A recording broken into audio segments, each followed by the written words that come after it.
I let my problems know how big my God is.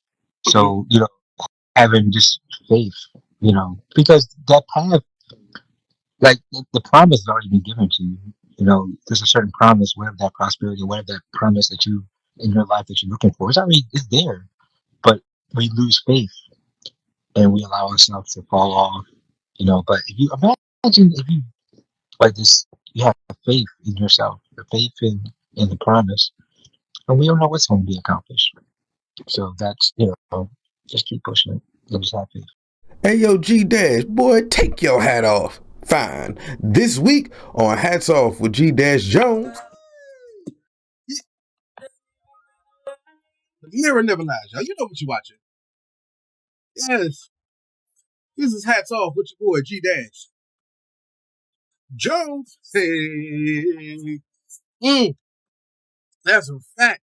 Where I talk, yeah, where I get flavor from the tastemakers, talk change with the change makers, and get the keys from the gatekeepers. And today, this theme song is by Jamaica Bass. It's called Mine. Hold up, I'm gonna hit it with the. Y'all know what that is. This is Hats Off with your boy G Dash Jones. Again, shouts out to Jamaica Bass for the opening theme song that's called Mine on all your DSPs. Go and stream that now.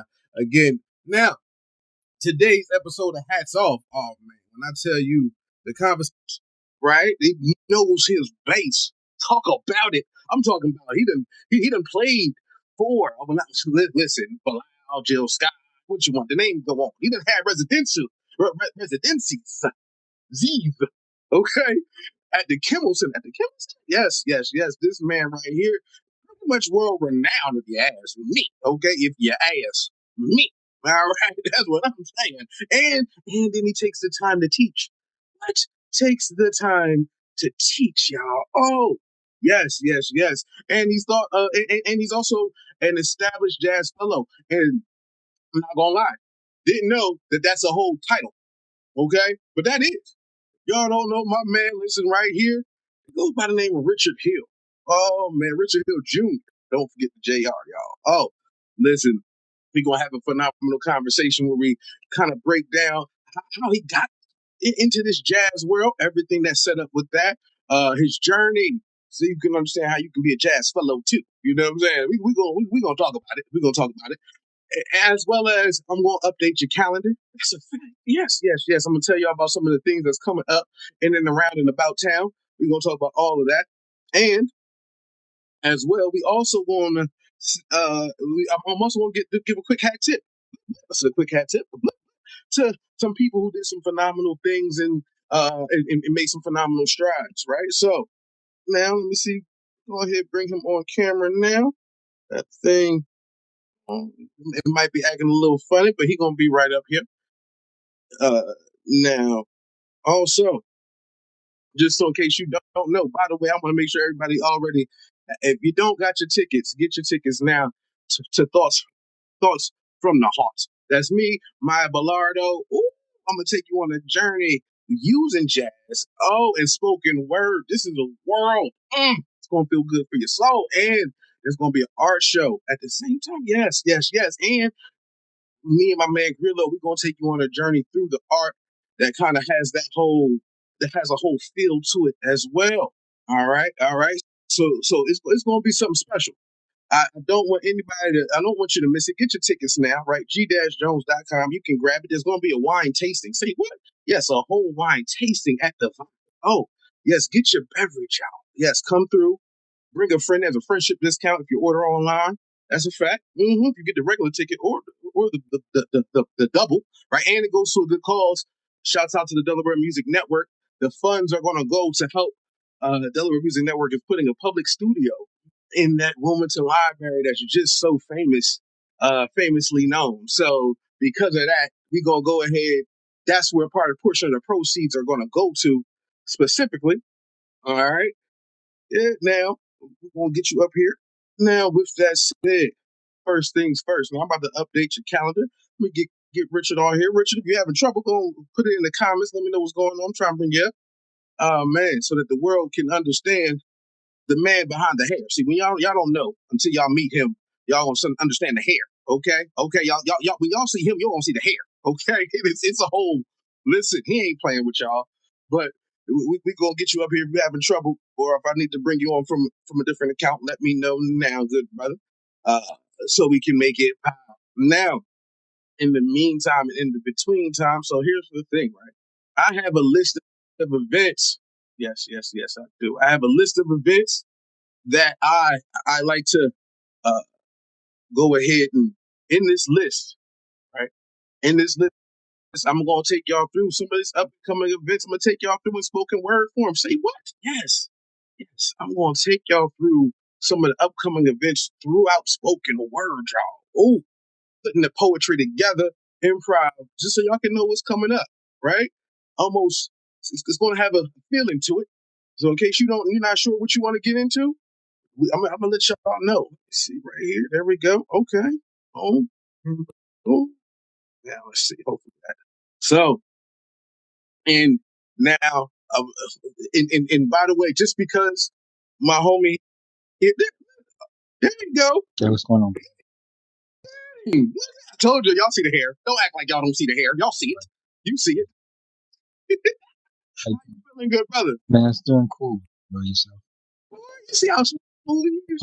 Listen, Like fun. oh, smooth. Like He fun. come in like yeah, Denzel used to be my cousin. You know what I'm saying? I used to. Like, it's funny. That's what's up. My guy, Richard Hill. Richard Hill Jr., ladies and gentlemen. Thank you. In case people don't know, you watching Hats Off with your boy G Dash Jones. Full disclosure, I can't see you. I'm okay with that right now. So I don't know if it's cutting off a part of me, but that sounds weird. Either way, hopefully I'm all the way on screen. Now, with that said, here's what's going to happen. Right, I need the world to understand. When I brought up Richard Hill, when I met him, he was introduced to me as a legend. I don't know if you know when I met you. I met It's you. funny. It was at Icons. There was a D Harv. Shouts out to Harvey Road. They were doing a situation. Right, you walked in with a stand-up bass that they only have in foreign countries. I don't know this, but it felt like it. He walks in with this bass, right? And G Hard was like, yo, he's about to join them on. He's about to join y'all on stage. I've never seen this instrument before. I've never seen it before. He's a legend. And you get to just hopping in and whatever they was playing and rocking. What's this man doing? Who is Oh he? wow. Do you remember that? Yeah, I guess it was a vibe, man. So I got a bad car accident. I got on a gig in the summertime, so my memory gets like really off. A lot of times I see people, I don't remember who they are. So no disrespect if I like really just don't really remember. I honestly just so right now I'm just mostly staying in the now in my life, and just value the moments in the now. So bear with me if like some past stories I just don't remember. Oh, oh, I'm you glad good. my Oh, daughter have a great memory, but me, I honestly just don't remember a lot of stuff. I just kind of like whatever the moment is, I try to stay in the moment. listen, listen, that's a beautiful way to be in general. Okay. But with that said, that's how I met you. So Oh, you might not remember it, but because it was such a random blip. But what I will say, and then from that point on, I learned that from your history from the Kimmel Center yeah. to uh, working with people from Bilal to Jill Scott. And I'm not mentioning the jazz greats, but there are some jazz legends that you've worked with as well in the field. Not to mention having a resident like not to mention teaching people how to do the art and all the art of music, understanding the art of jazz. And this is before you got into jazz and jokes and kind of building your own events and all of those things. This is what I've learned about you. Now, when I say that, is to say, tell the people a little bit about yourself, sir. Um. Well, I'm just a human being, a man from Earth. Just trying to be the best that I can be every day. Um. You I've been blessed to be around just really fly people and just be able to create things. Can you guys hear me? I'm not sure. I'm not. The Oh, volume. we can hear you. Okay, I'm cool.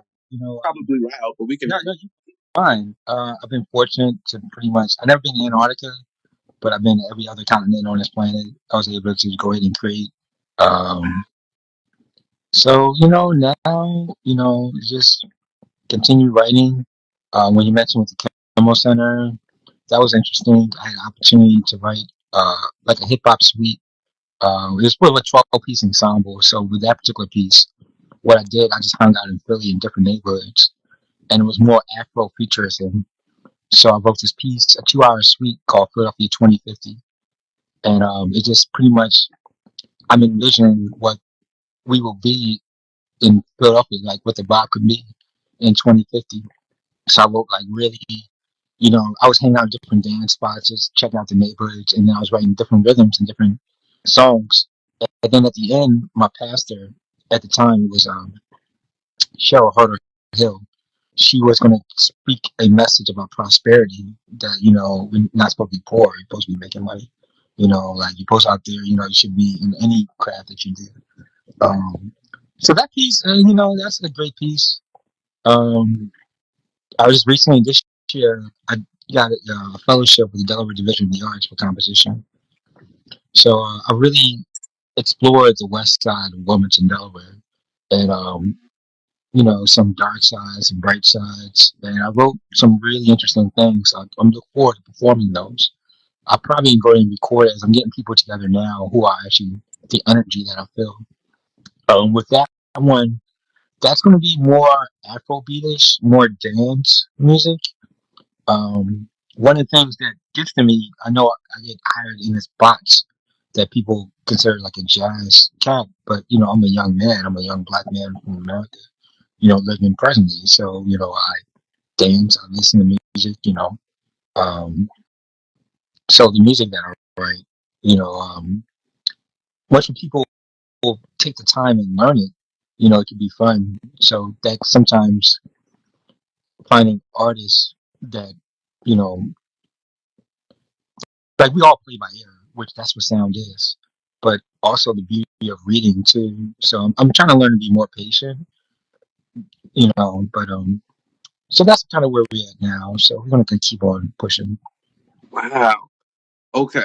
Now, because to me, what you describe, like, I gotta ask, did you have a favorite continent outside of the outside of North America, or what, or is North America your favorite continent? I mean, Like, I'm more in the vibe where I'm like Earth is Earth. Like we're all a community of Earth, and we're on a spaceship that's just traveling. But I like they had that bad plane crash. Jeju is a really cool spot. It's like considered the Hawaii of Asia. really? It's all purple. Europe is pretty cool for us. Especially as just as Americans. Um, I mean, South America. I did Caracas, Venezuela. I mean, the economy's not too great, but the vibe and the culture, it's beautiful. And just I just enjoy Earth. Every time I just see parts of God that in different people that I meet, and just trying to allow that energy and to be receptive to it now. Okay, sorry. Sometimes I do this. So if you're watching this in the back, I need you to start doing that too. I'm gonna start doing. I'm gonna try. Okay, he said, "I see God in just different people I meet."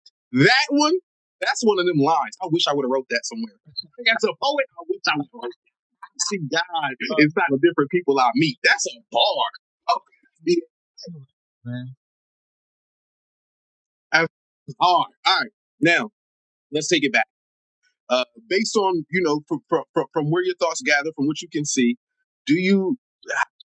How did this connection to music start? Like, how did you wind up so ingrained in Um, I think my first gig, I was like in high school, like a middle school or high school or something, and it was a theater gig for this great artist named Fats Waller, who passed away way before us, and a gentleman named Leon Jordan Sr., who's like the only black, well at that time was the only black union rep for the musician union. So I guess all these bass players, like older guys, and the music director they had from New York come down, and this was at the Annenberg Theater. Um, he kept firing all the bass players, like firing them because it was just whatever. It's not my concern. But so they called me up, always been a really good sight reader, and that was based on a gentleman who really, I don't want to get religious, but we based everything musically from the Bible. So all harmony, all scales, all that stuff is in the Bible. Even reading jazz rhythms, all that's in the Bible. So that's how I learned how to play. I learned how to play through the Bible, and imitating animals. So he would have me sit there and then play a chipmunk. So I would have to listen, what a squirrel look like, what a chipmunk sound like, and make those sounds. And that's how I learned how to play.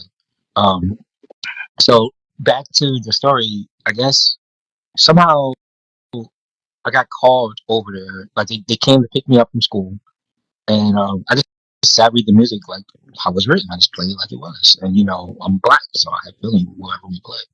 So played it, got the gig, and then they gave me a check for like the end of the week for like $2,000. So when mom saw that, she was like, "Oh yeah, this could be a real legit thing," and that's kind of like the vibe. Um, So then from that point on, so was that when you knew you were destined to play?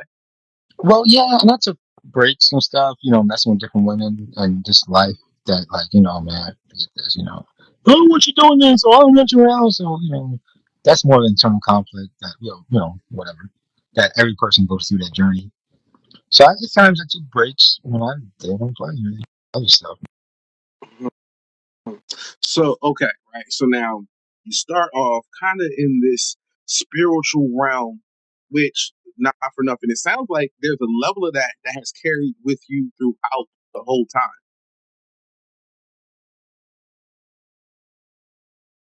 What, what's been around for the whole time? Like kind of that spiritual realm. That like you started off learning kind of through playing hymns in the Bible, and Well, that. so when I mean, so yes and no. Okay. So, but I grew up Jewish. So, and then I wasn't allowed to play music in the tabernacle. So we would play and clap the same songs from like the 1700s. Yeah, yeah, it's the black, Jewish. So we would sing those original songs from our brothers from the 1700s, from Rabbi Levi Crowdy, who gave us those. Um, what I mean by playing from the church, what I was referring to, for instance, like really quickly, we know that there's a such thing as a chromatic scale. That's every note. So that could be the universe. But then when you divide it in half, you have Adam and Eve, which is the two whole tones. And literally, if you play A whole tone and E whole tone, there's your two whole tone scales. And then you can continue on, with all this, all that is based. Literally, you can kind of find it in the Old Testament. But my wife keeps on me, she you need to get the New Testament, blah blah blah. So, but Wow. yeah, Hold on. I'm sorry, y'all. See, if y'all again, you in the back. I need you to go back. Listen, think about that. Right. He literally broke down the musical scales to the birth of the world in the universe. And God, that's a lot. That's fire. Again, things I wish I would have wrote. That's a metaphor in a poem. Now, okay, right. So you kind of started there, and how did it expand into you getting into jazz? um, so I really don't like the word jazz at all. I really dislike it. It's just like Nicholas Payton wrote a song said jazz is just a four-letter word, which is a really cool song he wrote. If you ever check Nicholas Payton out, he's a really amazing artist. Um, but to me, when people use that term jazz, I see it more as spontaneous composition. So you have an artist who is composing in real time right in front of you. Now, what we call jazz now, some people associate it as the dance music of the early part of the 20th century. But when Louis and them cats were playing, that was the dance music. That's where I mean, it's some dirty. You check out what the Dirty Dozen. That's some nasty lyrics. I mean, we talking about we were bad, and I grew up on like Two Live Crew, Luke, all that dance. But I mean, there was jazz cats with those same lyrics swinging. So you know, I, it was really great that I was around a lot of different artists when I grew up. There was a great little club that I used to sneak in. called Wilmington, and I was sneaking in to be like the house bass player, and switch up with a couple other bass players. But on piano, it would be like James Poyser, and then he ended up writing all the music for Lauryn Hill. He plays now with the Roots. Um, like Andre Vidal, they were there a lot. They did all the tracks for like Usher and Michael Jackson. Um, me and Bilal was kids. Music Soul Child was there. He was a kid. Jill Scott, she was there. But that's a whole. Maybe later on they might even go back and look at that. That was a vibe, like the whole Philly soul, and it was interesting because DJG Jeff really created a different business model. He had the cats come into the studio, put money in people's pockets. Cats was able to record, do things. I'm kind of seeing the same business model now on the West Coast with Dr. J and with like Anderson .Paak with Ape Ship Records, um, and like Kamachi, what they're doing. I mean, like now that's a really hot area that's coming up. I might even want to call it that way, but it's really, and even what you're doing now with the Delaware Network, the ability to have cats unify and just create, it's so important, you know, especially with the younger cats, man, getting cats like to get together and play, and it's crazy because I was thinking about this, like coming up here, we have people who've never seen a revival. They have no idea what a revival is. And it doesn't Mm-hmm. have. Now he's trying to be all spiritual, whatever, there's nothing wrong with that. But this cats, young artists, they used to have like sheds, like what you're doing, like you and the Belados. You guys have your session at the library. That is so beautiful, man. I would love to see cats who are into like marketing, cats who are into other venues. Utilize team up with you guys. That's something y'all can really end up creating something beautiful, man. And this is creating something beautiful. Um, the one thing I would like to see is more artists exploring the possibilities of forms. So a lot of times we get tied up where we want to, which is cool, what someone's doing now. But there's so many other possibilities, like odd meters, and odd meters is like so for instance, rather than going 1 2 1 2 or 1 2 3 4, those are like duple meter, and then triple, which was more spiritual, that'd be like 1 2 3, threes and sixes. But then you have times like 11 and 17. So that means like 11 beats in a bar. And we used to dance like that. I mean, when I mean we, I'm referring to earthlings and human beings. 1 2 1 2 3 1 2 1 2 1 2 3 1 2 1 2 1 2 3. And these are like dance rhythms that we used to, but we don't hear it on the radio too often. But it would push people's minds, make you think. So, that I would like to see, cats get together and try some of that. But we are doing it. We are in the process. Now, okay, right. So again, just so people know, because here's how I hear it. Essentially, there was a time, and partially it probably started because there were a lot of musicians that came from the church, and then also for you, you were in Philly during the birth of Neo Soul, right? You didn't say it that way, but you did say that.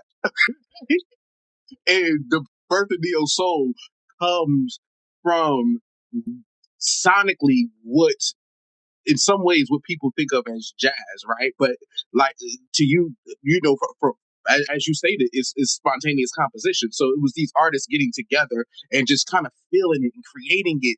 And when you have somebody like a Jazzy Jeff involved, by the way, you said that name way so casually. You said a couple names real casually, by the way. But these are legends at this point. But at the time, they were kind of just getting together and building, right? And feeling it. And what that makes me even curious about, right, for you, do you feel like there was a time when you found your sound, or is your or do you feel like you have a specific sound? Um, Great question. And that's like, it's a constant development.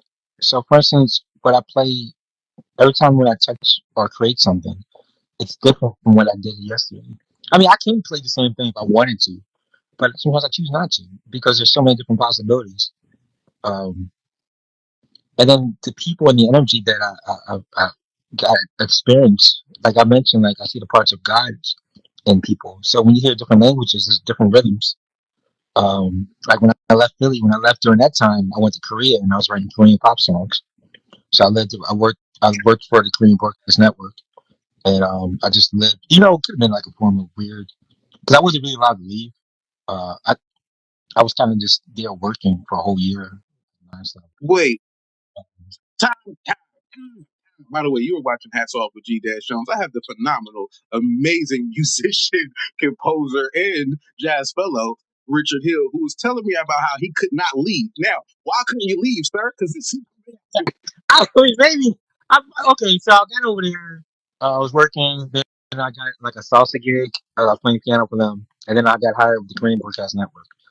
Um, it, it just felt like I don't know. I guess when I look back, maybe it was you meet people who are like disciplined. You know, like disciplined. You know, and I guess at that time that's what I needed. So it was more just getting the work done and getting things done. Um, I guess I would like those same type of virtues in people that I deal with also.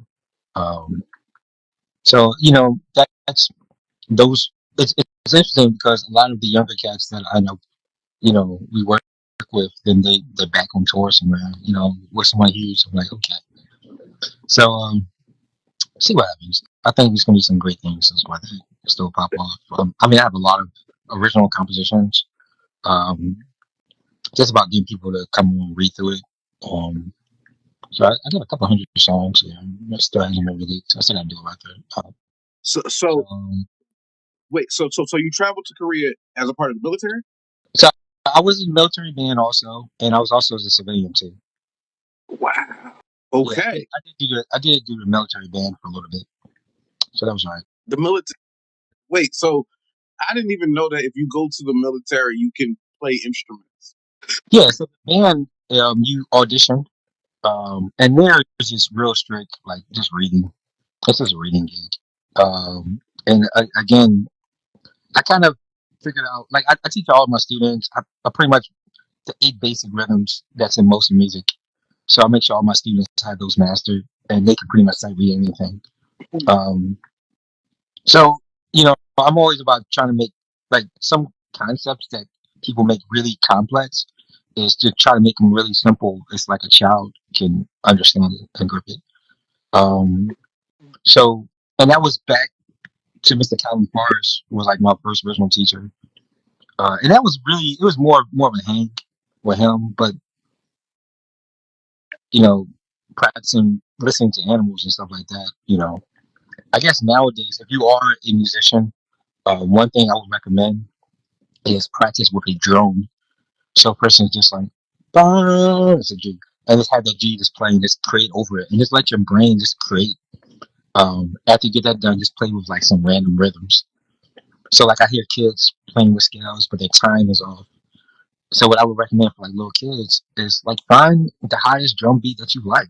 Like, what makes you dance, and practice your scales over that. You know, turn on the radio and play your scales over it. You know, I mean, now we have apps where you can take out everything else and just have the drums. You know, do that.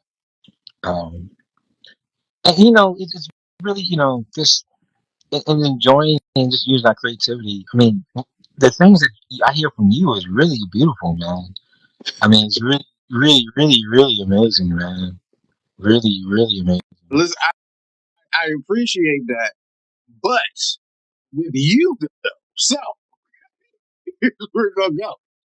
How part of the things that you mentioned is you played with such a wide array of artists. What's it like to have to play with such a in such diverse rooms and such diverse crowds and talents? What's that like? Um, well, first of all, I'm a bass player from the planet Earth. Um, when we get past, I don't know if it's 186,000 miles per second, um, there's going to be a point where we're not going to be here. We're not. We're going to be somewhere else. So, people might Google back, what did we do? You know, I mean, who's the cat? Chuck Berry music went further than anybody in history. Chuck Berry's music went further than anyone in history. His songs is on that gold record on the Voyager. One of his songs, like was it Chuck Berry? So his music went further than anyone Yeah. else. Um, so like as humans, like it's kind of cool to just acknowledge people. I mean, you want to have cats where it's just like, what can I say? Don't teach me no mess, or what?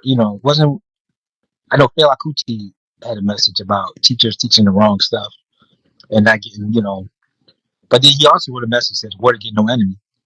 So you know, I try to find like when I play with an artist, even if it's a country band, if it's church, if it's like I try to be in the moment and give them the best that I could possibly be for them. I mean, everybody sees me as a bass player, but I play more than good bass. I mean, I just happen to always get called for bass.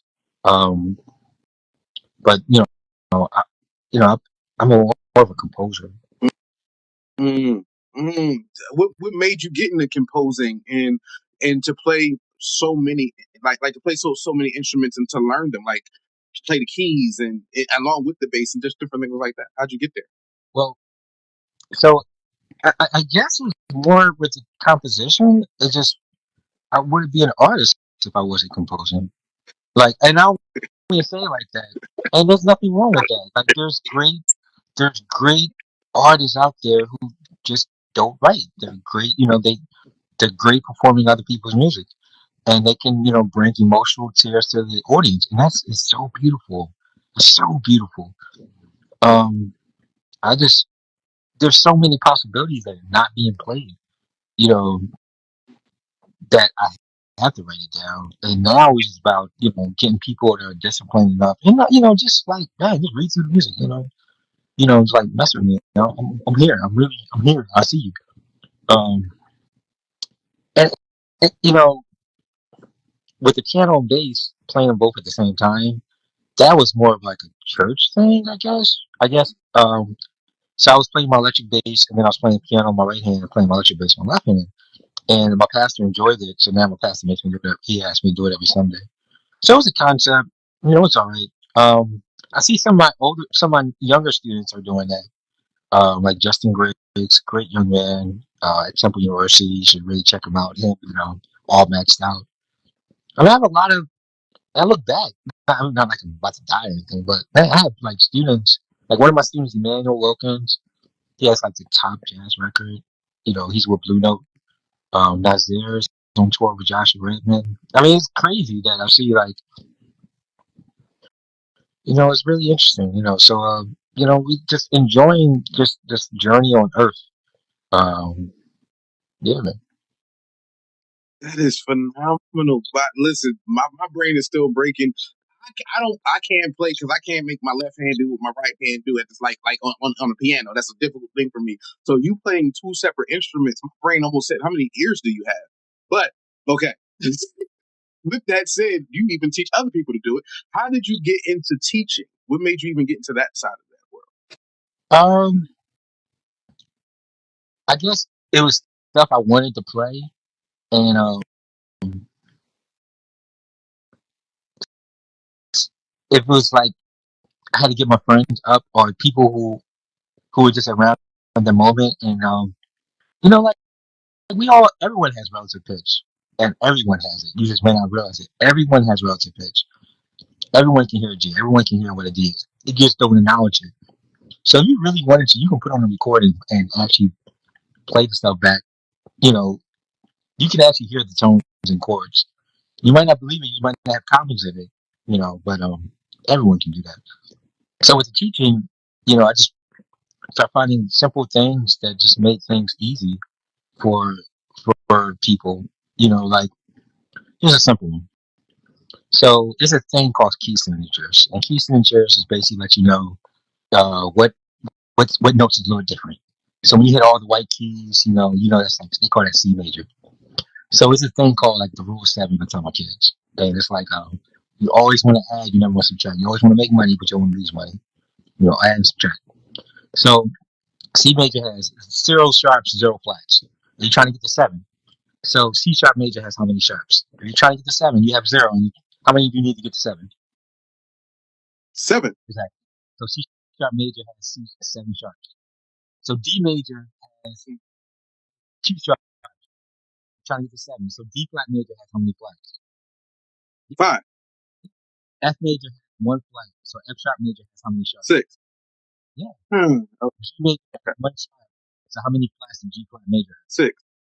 Yeah. So look at you. You have no theory, but yet you can tell me now, So like, Don't do that. Because you go, listen, I don't listen. Don't do that. Okay? but I do Like, like that. I mean, I know you're a growing adult, Phil. I'm sorry. I hope you don't mind me keeping it. I love it. I So, train people for a living. This was amazing. I never knew that. yeah. Like, my kids know more about this than I do. That was amazing for me. So it's cool. Huh, huh. Yeah. Some of the other things I want to get into, and when I was younger, I used to like. I was really big into shapes and sound. I mean, now there's a whole science on it, but at that time I was like trying to help people with sounds, like make people feel better. Play certain intervals. So that's why I enjoy bass, because I enjoy those intervals. That's the distance between 2 notes. That's what an interval is. So you like to thoroughly dive into the frequencies of it all, not just the auditory pace. Yeah, I mean, how people react, how myself. I mean, it's only for myself too. Um, I do a lot of history too. So, for instance, like there's one song I haven't really recorded, but it's called "Cannot Rank," and it's an old rhythm that humans used to dance. And this is like I talk to my friends in Europe. It's in their culture. A lot of my friends in Ghana, it's in their culture. And I mean, it's old. I mean, maybe 1,000, 2,000 years old rhythm. So it's like 1716. I think it's 17:8. So it's like it's kind of cool to try to find those old, because they're kind of relevant. They can be used now. Just like now, there's a bunch of like, no offense, there's a bunch of real jazz heads who are just like salivating because a lot of this music from the 40s and 50s is now public domain. So now they're going back and re-recording all that stuff. It's some beautiful melody that was written during that time, but it's all public domain. So yeah. That's fire. Now, okay. Now thinking about how kind of you take those teachings and you started kind of building your own events and taking your own knowledge. What made you kind of start creating outside of just performing, right? And being a part of somebody else's stuff. What made you start putting your own shows together? How did that happen? Um, I mean, my wife enjoys that, so I'm gonna support whatever my wife wants to do. First of all, um, in terms of myself, there's times where like I might book my band at 3 different locations and have someone a different bass player there. So I just like I have no problem like finding work typically, um, and just making sure like people on the team are always have an opportunity to play. Um, I think now though, and it's weird that I've been working on everyone else's material and writing on the side that I have like so much music that I have to just kind of just start releasing records. And it's not even about the content. I have tons of content. It's just about literally just kind of going to the studio and just recording and then cats to go ahead and read through the stuff. So I don't know. See what happens. So I'm letting my wife kind of. She's a great management in terms of that aspect. Um, I definitely get that. I think that it's interesting. So because I've been to the Black Squirrel Club, so between what y'all put together with Jazz and Jokes, and then like and kind of seeing where that's growing towards to be such a great mesh of the both of you. And then, like I said, at the Black Squirrel Club, seeing you kind of create this atmosphere of this big jam session, which is a complete vibe, which makes me, think about how you take all of your different styles and bring it to the stage. What's it like for you when you're kind of just creating the atmosphere? um, the beauty is the kind of it's different levels maybe of I don't want to say leadership, but it is kind of acknowledging how people are. So like one of my old mentors, a guy named Jimmy Merritt, which he had a band called the Forerunners, so I'm like considered the youngest member of the Forerunners. He gave me some other stuff which I haven't even told other people, like ways of playing concepts. His son Mike Merritt was the music director of the Jay Leno show for a long time. But the reason I bring his name up was attitudes. Like everyone has an attitude. It's not necessarily has to be a negative thing. Like rejoice that. So when you're in a bandstand, I actually prefer people play with an attitude. I like that. And I saying it's negative, it's just an attitude of, yeah. So then I can just fall back and just lay it down. While there's other times where I had to kind of like push. Um, so I mean, the Black Square is a great venue. I really appreciate everything there. I was able to hire a couple hundred musicians probably over last year. Different artists. I get a chance to hire a lot of different artists, kind of get a vibe with different people, get the right new material, try it out. If I don't like it, I just change things up. I did, I have a lot of friends. I had one of my friends from Atlanta came up. He was on tour with Tedusky and Truck, which is like this huge country band. But I knew him back in the day. When we were kids, we were like, where's the chicken circuit? So we had this weird idea. It was like, yo, man, we should just bring bands into the strip clubs. And he's like, so we're bringing jazz and soundboards in a dance Jervis club. So we were just trying weird stuff. Wait, did y'all do it? Yeah, actually, you can Google him. Yeah, yeah. Just type in when the Grammys was in Atlanta. I mean, he brought in a tuba player in the Atlanta strip club. I think Andre 3000 is playing drums, is playing guitar. But if you look at it, no, I mean, like the cats. I'm telling you, serious. But his name is Kevin Williams. He's a great guy in Atlanta. A live Like, band in a strip club sounds wild. yeah. So, like, even here in Philly, I've done gigs, Berlot shows, where women are dancing, while I'm playing. And my wife is a little petty, so she buy a VIP ticket right up front. Yeah. So, but I mean, there's, I mean, I have a lot of ideas. I would love to be able to do more stuff here in Wilmington, though. I mean, I would like to do a residency somewhere here in Wilmington. That'd be great. I have great ideas, a lot of ideas that can be both profitable in terms of monetarily, but also artistically for the community. Um, so that's maybe something I put out in the world. Guys, if you have something a slow night or something, hit me up. Maybe I'll just probably create something there. Um, Now, no, keep going.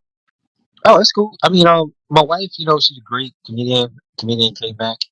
Um, so we kind of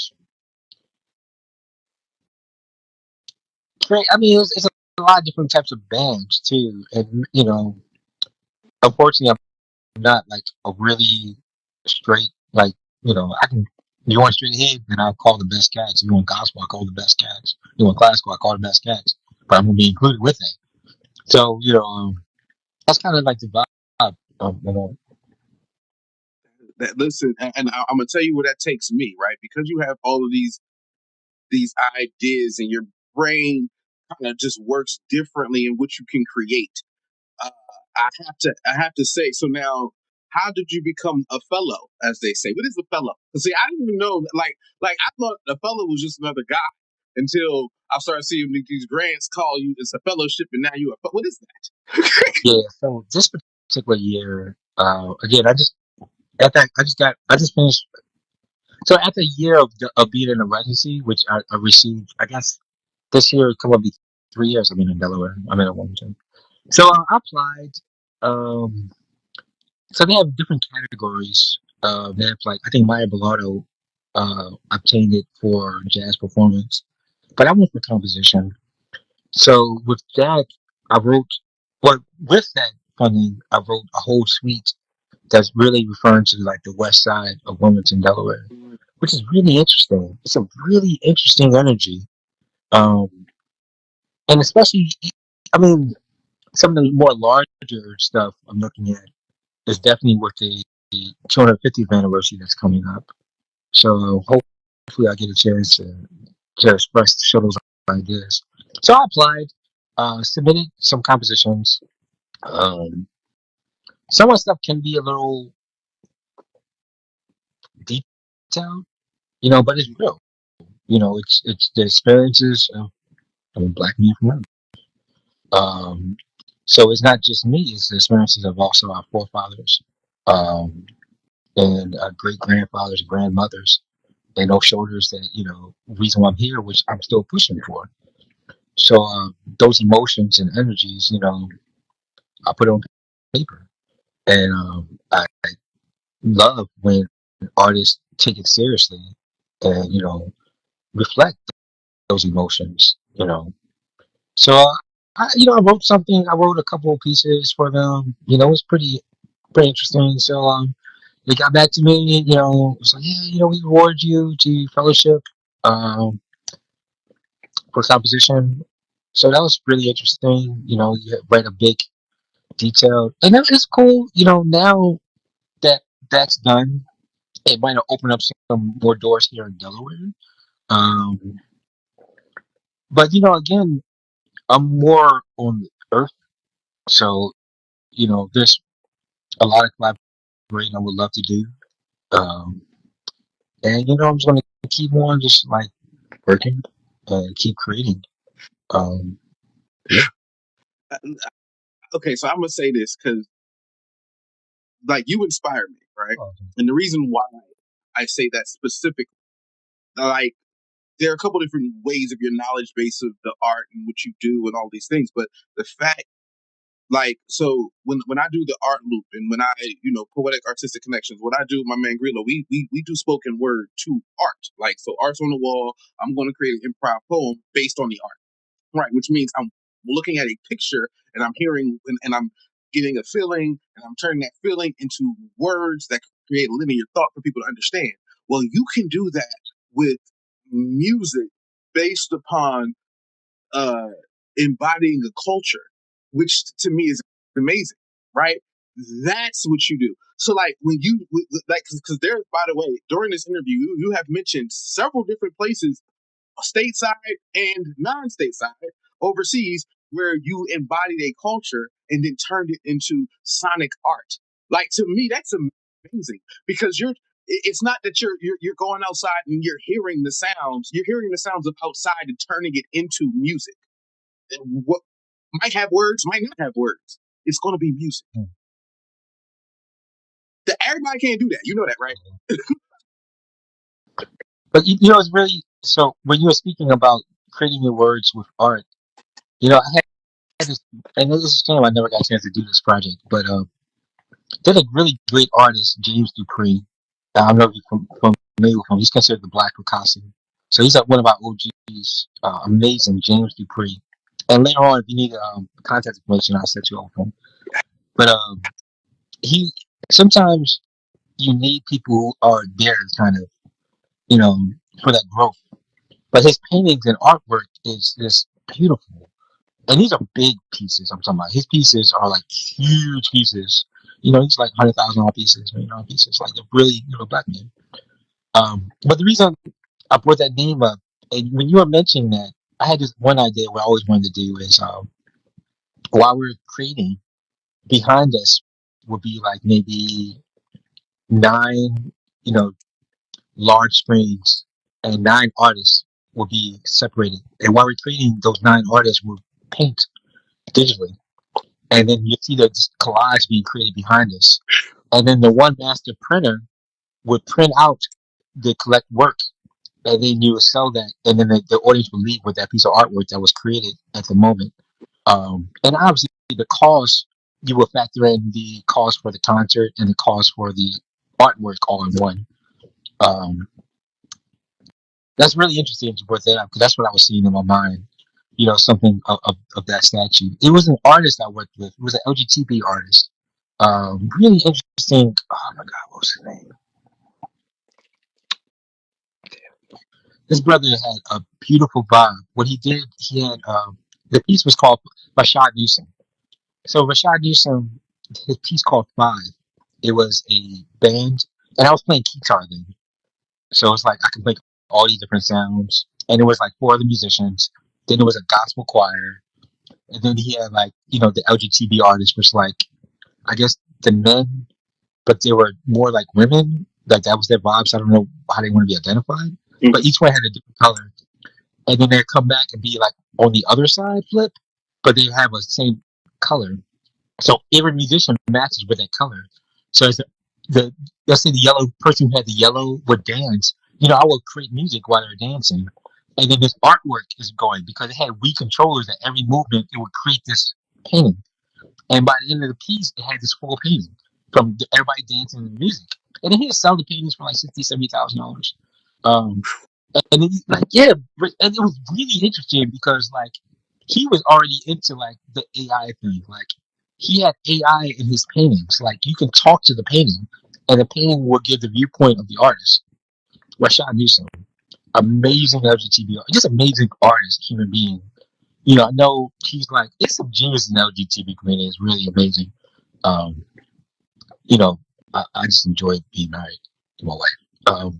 But I mean, it's really being acknowledging that there's we're who was the young lady who said we're more than our skin? I know that quote. Yeah, it's a young gosh, this sister, beautiful. Um, I don't know, it's Indian Irish maybe, but yeah. So really get into the vibe of accomplishing goals. Um, and just getting with the right cats, man. I will say, yeah, shouts out to India Ari for that, and shouts out to, by the way, it shouts out to you getting that composition fellowship because apparently it's been years since it's been given out. Yeah, it's been a With long time since someone had the composition. I had a friend who just recently applied. He didn't get it, and I was reading through the notes. You know, that's one thing with the jazz work. It can be very to a certain standard that people like. So, like for young artists, I would recommend is write more. Just keep writing. Just keep writing. Um, a lot of times people get caught up in this box where they only play this one type of music, or they only play this, or they only play this one type of key. You know, Eventually it's going to the point where it doesn't matter. You can play anything you want. If you have the confidence, you can make any note sound perfect and feel good. Um, I have friends who can literally walk into any room, play one note, and make everybody cry. So opening up to those gifts and those waves if you want to. I mean, what you do, how you take one word and create these epic stories, man. So I would love to see your book, man. A really cool book, man. And you touring with that. Have a really nice band or a small chamber orchestra with you, with a DJ and maybe two drummers. A lot of rhythmic. For you, I would love to hear you with more like a DJ and a drummer, but then like some strings, horns, and stuff like that. Maybe a small choir. Like it could be really interesting. And this stuff listen, can be done. This is stuff that can be done here. It's I don't know all the cats, but you bring all the cats together, man. We can write in real time. That's easy. listen. I will. I have no problem with at some point collaborating with you, allowing you to produce me. We can produce whatever live show we need to. Oh yeah, Again, you got your thing cooking. I got some, like I said, we both got something on Valentine's Day. Valentine's Day is me and Maya Bellardo. She gonna have her jazz band. I'm sure they'll be playing behind me at some point. yeah. But I'm But definitely down to see what that looks like at some point. she's an amazing artist. I mean, that whole family, they're just really beautiful people. Mhm. When I first moved here, she welcomed, very supportive person. Um, just overall, that's just the community they're developing is really beautiful. Um, and I just wish nothing but prosperity, blessings, and abundance to that whole family. That's a fact. 'Cause good people. Shouts out to them. Shouts out to y'all. Now, okay. With that said, now I ask all my guests this, right? Because I'm just curious. So, if you had to give advice to a younger version of yourself, right? A young Richard Hill Jr., uh, just trying to figure it out in life, floating through Earth and space and all of the things, but the year is still 2025. And all the 2025 things, again, all the 2025 things. But you're young Richard Hill. Why you still like this? What advice would you give a younger version of yourself? Some wise words.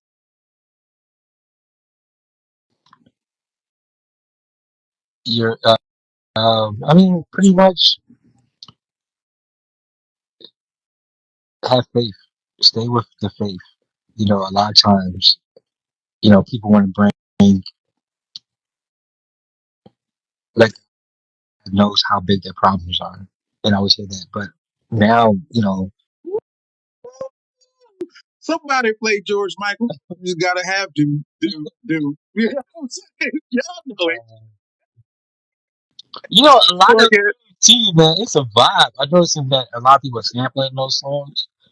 It's a vibe, man. It's definitely is a vibe. You want that music from there. That's a fact. That's a fact. By the way, those was wise words from a great man. Listen, he's a genius. This fellow's a genius. If y'all can't tell, he ain't gonna tell you. I'm saying. So here's the thing. Now you haven't done this yet, so this is gonna be fun. But you've seen me do it. So as you know, I tell people if you give me a word, I give you a poem. Now, if you don't mind thinking of a word, while you think of a word, I'm going to do what I call a quick hat tip, which is where I give gratitude and shouts out to some people and some things that's happening that's dope. So again, I'm giving a quick hat tip. So the quick hat tip to Jamar Ramming. Yes, Jamar Ramming has won Love My Librarian Award. He is the person who runs the Wilmington Library. If y'all don't know, the infamous Wilmington Library, who stay got things going on, stay popping off. I've had Carl on my show, who is also he's the engagement director over there. As well. But Jamar is so instrumental in making that thing go.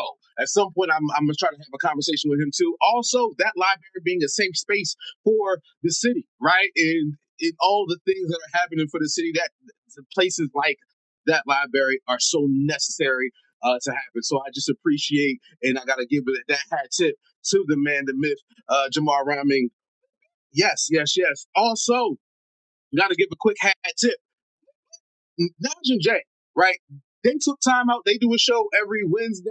It's online. I gotta giving a shout out to them because this week there were some things that happened in the city, and there's a lot of things that makes the world anxious, and they took time to talk about it to kind of work through those feelings. So if you're going through some things, I suggest people watch that episode because this life gets heavy right now, and they was dropping some jewels. So I gotta give a quick hat tip to them. Also, a quick hat tip. I said a quick hat tip. My man Will Stamp, aka Fresh, yes, owner of Professional Cuts. He was one of my guests on the show. He just released his book as well. It's a motivational book, shows you how to get to where you're going. So I got to give a shout out to him for his book again. Will Stamp, check him out. Check that out. Also, a quick hat tip. So the quick hat tip. It's a blessing. Yes, it's a blessing. That's her name. She's online. Shouts out to her and my man Lou the Poet God. That's what they call him. They were on the tag that. I was featured on their show. I was out there. Lou does improv like I do improv. Rare that I can see it in that heavy form. We went back and forth while people were throwing words into the chat. That was a like doing back and forth like that. That was just an exercise I've never done before that way. So I got to give a shout out to him for doing it, and a shout out to Sin for having that platform. She does it every Wednesday on the Tag app. So shouts out to her. I was up in there. He was up in there. We was spitting. There was a bunch of other amazing poets, by the way. AOQ. It was just a bunch of dope poeting in that space. So hat tip to them. Hat tip also King Creative. Uh, had a whole has a networking event every month. It's a community. It's a community networking mixer down at the Post. It was a dope situation. I was out there few weeks ago, somebody won 2 tickets, not one but 2 tickets to the live show with me and Mike Bellardo. Listen, so shouts out to the winner as well as shouts out to King Creative. That's also sponsored by the. Oh man, it's a shame that I forget the name, but shouts out to them. I'll figure it out next week. Either way, hat tip to all those involved, and especially the King Creative for giving out that platform as well. Also, the last hat tip. Poetry Now Loading. If you go online, Poetry Now Loading, they do one of these virtual open mics weekly too. They be making things happen, engaging in conversation and creating something dope. So, with that said, last but not least, a quick hat tip. So the quick hat tip. to my man, the legend. If y'all don't know Mr. Richard Hill for being such a phenomenal guest, right? Such a phenomenal guest on the show. Listen, so I had to give him a quick hat tip as well, just for doing that, sir. Anybody you want to give a quick hat tip to? There we go. I think he dropped on. Let me see. There we go. Meanwhile, while we get him back up here, let's see. There it is. There you go. There you go. Okay. Listen, that the axe was tipping. It was so much love, it didn't know what to do. Overwhelmed. But with that said, also give a hat tip to anybody who got their tickets to the live show, to Thoughts from the Heart with me and my Belardo Valentine's Day, Brian Mills, Art, Velvet Poindexter, Wine, Chef Rail on the food. It's oh man, it's just gonna be an extravaganza with the portion of the proceeds going to the Delaware Music Network. So hat tip to anybody who got their tickets. Now again, hat tip to you, Mr. Richard Hill Jr. Hat tip to you, sir, for being a phenomenal guest. Anybody that you would like to give a shout out or a hat tip to? Definitely to you, the house, everyone that you mentioned. Hashtag Delaware, hashtag Pennsylvania, hashtag Earth. Also check out my wife, K-Mack, Clean Comedy. So she has some great things going on as we keep pushing her. And guys, this is like a year of completeness. So any ideas that you have this year, this will be a great year to get it completed. 2025 could be a great year to complete your ideas. Mhm. And shout out to all your organizations here in Wilmington, Delaware. Hit me up on your off nights, like something like on a Tuesday or Thursday, something like that. But I would love to create something very interesting. There's some ideas that I really have, or like to kind of try out. Well, okay, that's about it. That's dope. I'm here for it. Now, with that said, do you have a word for me, sir? What? Esoteric. Esoteric. I love it. All right. Okay. Now. Oh, we can do like something like drip. You want to do that, but No, I like what you said. All right. I'm thinking. I'm thinking. I'm thinking. The earth is for everybody, but they make it not so. For some reason, they act like it's something that we should only allow for certain people to find their ways to their glow. Like everybody can't tap in to find ways to win, but they don't realize because they're not allowed to know. Get this. Right? They don't want us to all achieve our best interests. They don't want us to all be able to find that way to make spontaneous compositions. Therefore, they just think that we should jazz it up just enough for them to call their standards something that we should ignore, put it in a box, and then tell us that we can only buy it as long as they sell us. See, this is where they start to fail us. See, this is the moment that they really want to relish because they want to be the only ones that can find their own soul of gold in tons. Therefore, they hope when we see it, they want us to be blinded when we look directly in the sun without realizing that we're made of the same stuff. Therefore, this is how we have become everything that allows us to be the ones who have won. Victory is not esoteric. Oh. nice. You did that. That wasn't me. Okay, I know what you think that was me. That was you. Okay. That was this interview, and that's where it came. That's where it went. So that's a bass player from Earth, y'all. That's it. Yeah. So make sure you guys also follow my wife, K-Mack Clean Comedy. She Dash Jones, with all his famous hats. Do you sell your hats, Steve? Do I? Do you have a hat brand? Do you have a hat brand? Do I? Not yet, but I'm looking for one. I'm looking for all hat brands and sponsorships. Come talk to your boy. Let's figure it out. I'm open. I wonder who's the biggest producer of hats? See, now I have a mission. Yeah. See, because I know that there's probably, I hate that I know this, but there's probably maybe 3 companies in the world that make all the hats that we have. And then, Well, I just want to shout out to Kango, and I think he's a great artist for you. yes, yes. I'm gonna be Dapper Dan the Kango. Like I'm gonna start just making. I'm gonna start getting the Kango fabrics and just Oh, making my own. Man, put your logo. Just start throwing your logos on there or a QR code. Listen, don't play with. I'm gonna figure it out. I'm gonna find the money. I'm gonna find the money. We're gonna do this. Thank you so much for being a phenomenal guest on the show. This has been a dope episode. Anything you want to say to people before we get out of here? Guys, just enjoy the now in the moments. Just enjoy the now too. Absolutely. Enjoy it now. Be present, y'all. As I always like to say, love yourself first and everything will fall into place. I see y'all next Thursday. Hats off to P. Dash Jones. Hey.